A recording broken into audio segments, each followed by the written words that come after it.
Real Madrid are out of the Club World Cup in an absolute battering from PSG. PSG 4, Real Madrid 0. Let's get to it.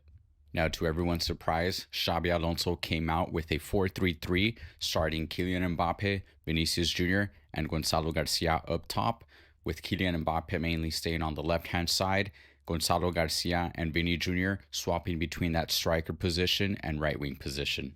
And as I mentioned in the very first game versus Al Hilal, this 4-3-3 does not work. I think today solidified my theory that the 4-3-3 does not work for various reasons. Starting with our center backs, we saw them give away 2 goals within the first 20 minutes that essentially ended the match already. Now, I've been speaking time and time again about our defensive structure, and I think we really need a profile like Tchouaméni as that third center back to help fill in those gaps, especially when you're playing with a left back like Fran Garcia, who's very attacking oriented, and a makeshift right back in Valverde. In my opinion, played a great match, but again, it's not his solid position. And if you have Trent Alexander-Arnold, same thing. His defensive awareness is not his best quality. Moving on to the second factor with this 4-3-3, you have 3 center mids, Tchouaméni, Bellingham, and Arda Güler. You only have one player who has the ability to consistently carry the ball and control the tempo, and that's Arda Güler. And what happens when you only have one player of that profile in the starting lineup? Well, let's take a look. There was various instances where PSG had a solid defensive structure, had 2 people on Arda Güler blocking the passing lanes. Arda Güler had nowhere to go. To see just how important and different this is for PSG, PSG has 3 players that fit that profile. Fabian Ruiz, Vitinha, and Joao Neves have the absolute ability to control the tempo, to open up spaces, to play quick 1-2 passes, grasp the ball. And we saw this clearly here with Vitinha as he easily gets past the pressure that Kylian Mbappe places and connects the pass over to Hakimi, opening the space and allowing him to attack. The third reason why this 4-3-3 won't work is because our attackers don't have the proper defensive awareness to block the passing lanes, also don't have the intensity required to play a 4-3-3 in this modern day football. I mean, look at PSG. They also play in a makeshift 4-3-3 formation, but they have Dembele, who cost 2 goals just by pressuring our center backs. You have Kvaratskhelia, who's consistently dropping deep, winning balls from our attackers like Mbappe and starting counterattacks. You have Doe on the right-hand side, doing the same thing, creating chance after chance. Once again, we saw a pretty poor display from our 2 main star attackers in Kylian Mbappe and Vinicius Jr. Not to single them out, we saw a poor game from the whole starting lineup. But if you have 2 of the best attackers in the world that don't have that defensive capability that you need, then you at least expect them to make the difference in attack. Now, we saw an absolute poor display again from Vinicius Jr. and Kylian Mbappe.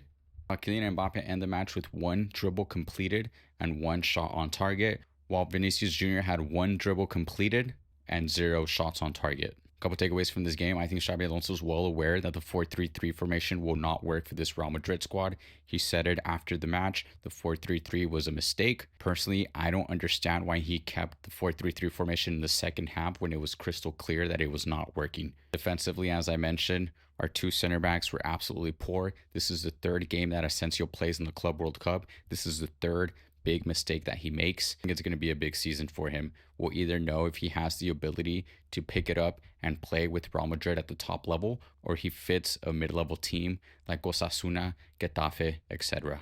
One of the things that I noticed is that this Real Madrid squad was absolutely split. You had the 3 center mids helping out defensively, and you had the 3 attackers that left a wide open gap for the PSG midfielders to exploit. I mean, they were passing the ball with absolutely no pressure. They ended the first half with 76% possession and 402 total passes, with 384 of those being successful, while Madrid only had 95 accurate passes. Shows that there was defensive issues. PSG was winning the ball quickly, pressuring the right zones, and they were also very effective on the ball, which also meant Real Madrid's press was non-existent. I mean, for a team to have 76% possession after 45 minutes, I think this is going to be the big season where Florentino needs to decide if we either keep Kylian Mbappe or we keep Vinicius Jr. I think as time progresses, it's quite clear that both of these players in the squad will not work. These players in the squad will not work. When you have two players that struggle to provide proper pressure and intensity defensively, and they also fail to show up in the score sheet, then it presents a massive issue on both ends, on the defensive side and on the attacking side. Now, Vinicius Jr. and Kylian Mbappe are obviously both of the Real Madrid stars. They have the biggest wages on the team. It's going to be clear from a financial and sporting perspective that we can only keep one star in this team. To show even further just how easily PSG was beating this non-existent press, we have footage here where we have them play out from the back, starting with the goalkeeper in Donnarumma, playing it to Hakimi, who plays a quick pass and pushes forward, and he's through on goal. And the main factor here is that Rudiger gets dragged out of position, which is something that we can expect with PSG's 4-3-3 system. They have a false nine that drops deep. Rudiger decided to be aggressive, play right behind the striker, and that ended in a massive gap that left Asensio and Fran Garcia against the PSG attackers, and ultimately this ended up in a goal. Also shows that defensively there's an issue with the intensity that the whole team provides. You have some players providing more intensity like Rudiger. Obviously this wasn't the correct move, but the intensity was there. And you have players like Vinicius Jr. and Kylian Mbappe jog to put pressure, allow them to have all the time in the world, allow them to open up the pitch, and this creates a Real Madrid squad that ends up split between the attacking line, midfield line, and defensive line. Important factor as well is that Rodrigo did not see a single minute. Xabi Alonso concluded that this was a tactical decision and it had nothing to do with his future. Now, I've been firm from the start of the season. I think Rodrigo is a clear sale. I think it's more clear than ever that he will be sold. He has no place in this team. Madrid needs to generate some funds for some potential additional signings. I think there's two potential openings that we may have. We obviously need another center mid profile that can control the tempo. I mean, PSG's football is absolutely fluid when you have three players with that profile. Fabian Ruiz, you have Joao Neves, and Vitinha. We only have Arda Güler consistently play at that level. There could be another midfielder that we could use. We could also use a center back. Be too reactive, but Asensio was absolutely underwhelming this tournament. I don't think anyone can debate that. And it's going to be a big season to see how he comes back. Rudiger, again, absolutely had a horrible game. He had a great season last season. He did have surgery in his knee. Let's see how he comes back. Alaba, there's been rumors that he was even considering retirement because his ACL injury was so bad and infected. He had some major delays there. He was out for over a year.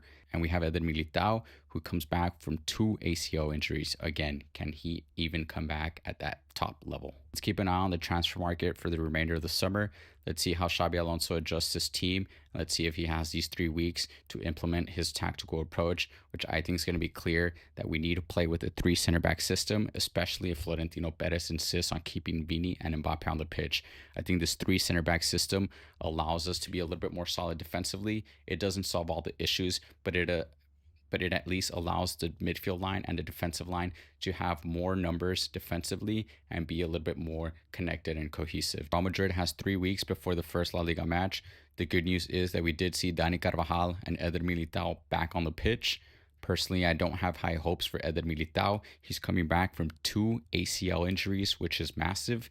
I personally haven't seen any player come back from that. So it'll be interesting to see if he can have the ability and the pace to play that same profile that he did. In your opinion, what went wrong for Real Madrid today?